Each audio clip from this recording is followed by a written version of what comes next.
बुधवार के दिन समकालीन अभियान के तहत पुलिस ने विभिन्न मामलों में 5 अभियुक्तों को गिरफ्तार कर जेल भेज दिया है।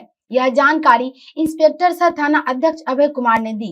उन्होंने बताया कि थाना कांड संख्या 556/21 के नामजद प्राथमिकी अभियुक्त शेख एकराम उर्फ शेख एकराम हुसैन साकिन लक्ष्मीपुर मधुमलती वार्ड संख्या 9 थाना सगोली तथा कांड संख्या 918/22 के प्राथमिकी अभियुक्त प्रहलाद पटेल उर्फ प्रहलाद राउत साकिन पुरुषोत्तम पुनदेव सहनी साकिन राजभार वार्ड नंबर 5 प्रभु प्रसाद साकिन गोंडा सेमरा वार्ड संख्या 13। वहीं थाना कांड संख्या 796/22 के शराब कारोबार शंभू मांझी साकिन चनायन बांध वार्ड 13। इन सभी 5 अभियुक्त मेडिकल जांचों उपरांत जेल भेज दिया गया है। बेतिया से रविरंजन पांडे की रिपोर्ट।